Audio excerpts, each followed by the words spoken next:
Hello everyone, welcome to my channel. मैं हूं आपकी होस्ट रश्मि। आज मैं आप लोगों को अपने एप्पल बेर का प्लांट दिखाऊंगी, जिसमें मैंने कुछ तो हार्वेस्टिंग कर ली थी और कुछ बचे हुए थे। और अगर हम फ्रूट प्लांट लगाने के शौकीन हैं तो हमें पता होना चाहिए कि उसका राइट टाइम क्या है प्रूनिंग करने का, हार्वेस्टिंग करने का और उसमें खाद डालने का। तो आज इसी टॉपिक पे बात करेंगे।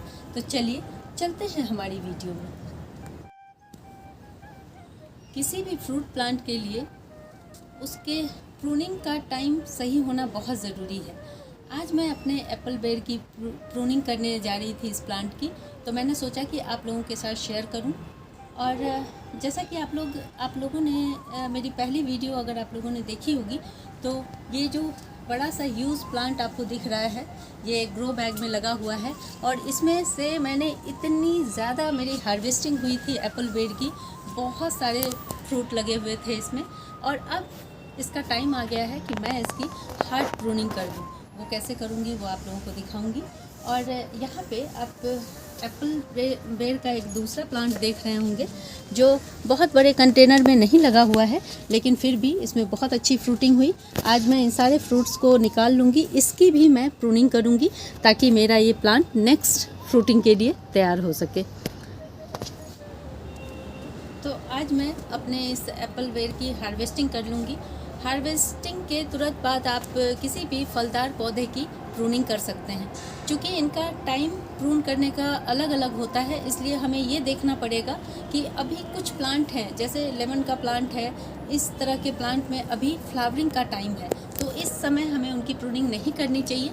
लेकिन चूँकि हमारा ये एप्पल बेर का प्लांट फ्रूट दे के अब इसका टाइम ख़त्म हो चुका है, इसलिए ये बेस्ट टाइम है कि हम इसकी प्रूनिंग कर दें। हालांकि एप्पल बेर के प्लांट में जिन जगह मॉडरेट क्लाइमेट रहता है, एक जैसा टेम्परेचर रहता है, वहाँ ये 2 बार फ्रूटिंग करते हैं। लेकिन मुझे पता है कि अगर अभी मैंने इसे छोड़ दिया, इसकी प्रूनिंग नहीं भी की और इसमें फ्लावर आ गए, तो भी वो टिक नहीं पाएंगे, क्योंकि आगे आने वाले दिनों में बहुत ज़्यादा गर्मी होने वाली है, टेम्परेचर बहुत ज़्यादा हाई होने वाला है। तो ऐसे सिचुएशन में इसका कोई मतलब ही नहीं है कि मैं इसे छोड़ दूँ, कोई फ़र्क नहीं पड़ेगा। इसलिए अभी मैं इसकी हार्ड प्रूनिंग करूँगी, ताकि अगर आप लोगों को पता हो तो जो एप्पल बेर का प्लांट होता है उसका डोरमेंसी पीरियड मई जून में होता है। तो इन दोनों मंथ में ये बिल्कुल स्लीपिंग मोड में चले जाते हैं। उस वक्त इनमें कोई भी खाद और किसी तरह का कोई न्यूट्रिशन नहीं डालना चाहिए। लेकिन अभी जब हम इसकी प्रूनिंग करेंगे तब हमें इसकी किस तरह से केयर करनी चाहिए वो मैं अभी आप लोगों को बताऊंगी। पहले मैं इनके फ्रूट्स की हार्वेस्टिंग कर लेती हूँ। मैं इकट्ठे इसकी हार्वेस्टिंग कर रही हूँ। चूँकि मुझे इसकी प्रूनिंग करनी है, इसलिए मैं इसी तरह से इसकी हार्वेस्टिंग कर रही हूँ। क्योंकि ये दिखने में देखिए कितने सुंदर लग रहे हैं। ये बंच में इकट्ठे करीब 20 फ्रूट इसमें लगे हुए हैं। इसी तरह से मैं सबकी हार्वेस्टिंग कर लूँगी। चिड़ियों ने इसे बहुत खाया है, क्योंकि कुछ दिन के लिए मैंने इसे ढक दिया था कपड़े से, इसलिए ये कुछ फ्रूट्स बच गए हैं। यहाँ देखें, यहाँ मैं इस तरह से बंच में ही इसकी हार्वेस्टिंग कर लेती हूँ। ये देखें बंच में। हालांकि आप देखें यहाँ पे ये बेर पकने भी लगे हैं पूरी तरह। ये कोई बेर पक चुका है। ये देखें, ये और मीठे हो जाते हैं इस तरह से। जब ये रेड होने लगे तो ये बहुत मीठे हो जाते हैं। और बेर में पके हुए किसी भी फ्रूट का तो कहना ही क्या, बहुत अच्छा लगता है। ये देखें इस तरह बंच में। यहाँ भी एक है, इसको भी मैं ले लेती हूँ। ये देखिए, मैं इनके बड़े होने का वेट नहीं करूँगी अब, क्योंकि आधे तो चिड़ियों ने खा के ख़त्म कर दिए हैं और थोड़े बहुत बच गए हैं। ये देखिए, मैं अपने इस प्लांट का भी हार्ड प्रूनिंग इस वक्त कर दूंगी, ताकि इसमें से जो भी नए ब्रांच निकलें उन्हीं में फ्रूटिंग हो। और अभी इसकी 2-3 महीनों तक इसमें किसी भी तरह की कोई ख़ास आपको केयर करने की ज़रूरत नहीं पड़ेगी। और पानी का हमें ख्याल रखना होगा, क्योंकि हम इसकी हार्ड प्रूनिंग कर रहे हैं। तो देखें, जो भी है हार्ड प्रूनिंग में हमें बहुत ज़्यादा सोचने समझने की ज़रूरत नहीं होती है। देखें, ये बहुत बड़ा, बहुत हेल्दी सा है। इसको भी मैं हार्वेस्ट कर लेती हूँ। अब देखें, इसकी इसकी हाइट जितनी है मैं इसका 1/3 इसको कट करूँगी। हार्ड प्रूनिंग का मतलब ये नहीं है कि आप बिल्कुल नीचे से ही कट कर दें, ऐसा नहीं करना चाहिए। गमले में लगे हुए प्लांट के सूखने के चांसेस इससे बढ़ जाते हैं। तो आपको 1/3 हमारे प्लांट की जितनी लंबाई है उसका 1/3 प्रून करना है। ये एक रूल आप हमेशा फॉलो करेंगे। तो मैं देखिए आप यहाँ पे मैं यहाँ से इसकी हार्ड प्रूनिंग करूँगी। और जिस भी टूल का आप इस्तेमाल कर रहे हैं उसको स्टेरिलाइज करना ना भूलें। कुछ नहीं तो उसको 24 घंटे के लिए धूप में रखें। 2 दिन तक उसको धूप में रखें, उसके बाद आप इसका इस्तेमाल कर सकते हैं। ये देखें, ये बहुत स्मूथली कट गया। अब देखें मेरा जो ये बड़ा वाला प्लांट है जिसमें बहुत अच्छी फ्रूटिंग हुई थी, इसको भी प्रून करना बहुत ज़रूरी है। इसका 2-3 रीज़न है। जैसे कि देखें यहाँ पे जो भी मेरे फ्लावर प्लांट हैं उनको भी अब इसकी वजह से बहुत शेड अच्छी तरह से धूप नहीं मिल पाता है, इसलिए मैं इसकी भी प्रूनिंग कर दूँगी। और देखें जैसे इसकी ये मोटी सी स्टेम जा रही है तो इसका भी मैं 1/3 ही प्रून करूँगी।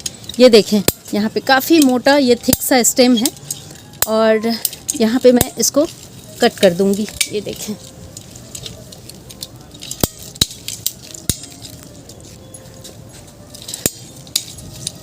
ये थोड़ा थिक है इसलिए मुझे थोड़ी दिक्कत हो रही है, लेकिन कोई नहीं। इस तरह से ये देखें शार्प कट करना है। इस तरह से अगर हार्ड प्रूनिंग भी करनी हो तो बिल्कुल नहीं घबराना है, क्योंकि हम में से बहुतों को लगता है कि जब हम पॉट में प्लांट लगाते हैं और इस तरह से बहुत बड़े बड़े हमारे प्लांट हो जाते हैं तो एक पल के लिए हमें थोड़ी सी झिझक होती है कि कैसे इतना बड़ा प्लांट हम कट करें। लेकिन अगर हम इसे नहीं कट करेंगे तो इसकी फिर से सही से ग्रोथ नहीं होगी, नई ब्रांचेस नहीं निकलेंगी, और अगर नई ब्रांचेस नहीं निकलेंगी तो फ्रूटिंग भी नहीं होगी। इसलिए ये डिसीज़न हमें लेना पड़ता है। ये हार्श तो दिखता है लेकिन बहुत ज़रूरी है। तो आप देखें इतनी बड़ी डंडी मैंने कट कर दी है। अब इसके आसपास जितने भी हैं प्लांट को हमें 1/3 ही रखना है, लेकिन आसपास जितने भी इस तरह के स्टेम हैं उनको भी हमें काट देना है।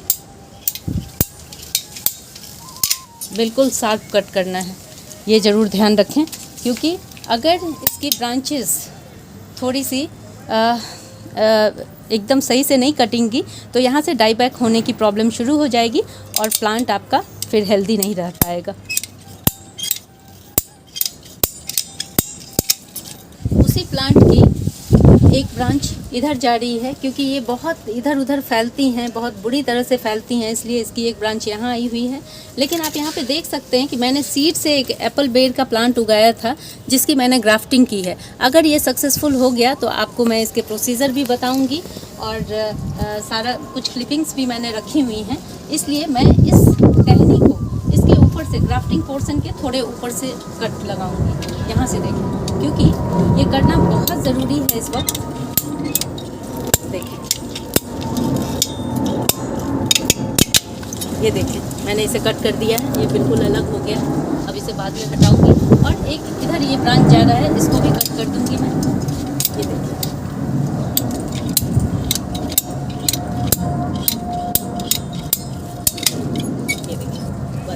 आप यहाँ देख सकते हैं ये जगह कितनी नीट हो गई है। मैंने इसकी अच्छी तरह से प्रूनिंग कर दी है और मेरा जो ये छोटा वाला प्लांट था ये भी बिल्कुल सही ढंग से इसकी भी प्रूनिंग हो गई है। अब मैं इसमें एक और काम बहुत ज़रूरी है, इसके ब्रांच को सिक्योर करना, वो देखेंगे अब हम। इसके लिए मैं आप सबों के घर में ये नेल पॉलिश तो ज़रूर ही रहता होगा, ये हम लगाएंगे। इससे हमारा ये जो ऊपर का पोर्शन है ये सिक्योर हो जाएगा। किसी भी नमी और किसी भी तरह के फंगस का अटैक, किसी भी तरह के कीड़े का अटैक इसमें नहीं होगा। जनरली इसी समय अगर हम थोड़ी सी लापरवाही कर देते हैं तो हमारा प्लांट डाईबैक होना शुरू हो जाता है, वो चाहे कोई भी प्लांट हो। इसलिए हमें इसकी विशेष देखभाल इन दिनों करनी चाहिए। तो कुछ नहीं करना है, सिंपली आप नेल पॉलिश को इसके टिप पे लगा दें और ये ड्राई होकर के ये पोर्शन आपका बिल्कुल सिक्योर हो गया। जहाँ जहाँ हमने कट लगाए हैं वहाँ वहाँ हमें इस तरह से कर देना है। ये बहुत आसान तरीका है इसको सिक्योर करने का। मेरा ये प्लांट छोटा था इसलिए मैंने बहुत ज़्यादा कट नहीं किया, एक ही स्टेम कटने से सारे उसके ब्रांचेस भी कट हो गए।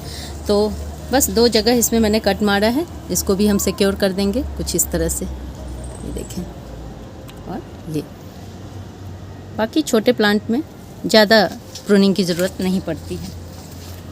मैंने इस प्लांट को इस पेंट के बकेट में लगा दिया था, क्योंकि जिन लोगों को भी कंटेनर अवेलेबल नहीं होता है वो इस तरह से प्लास्टिक के किसी भी इस तरह के डब्बे को रीयूज़ कर सकते हैं, रिसाइकिल कर सकते हैं, क्योंकि ये बहुत मजबूत होते हैं और छत पे धूप में रहते हुए भी ये काफ़ी टाइम तक ख़राब नहीं होते और फ्रूट प्लांट्स के लिए बहुत सही रहते हैं। और यहाँ देख सकते हैं कि मैंने नमी बनाए रखने के लिए बहुत सारे मल्च का इस्तेमाल किया हुआ था।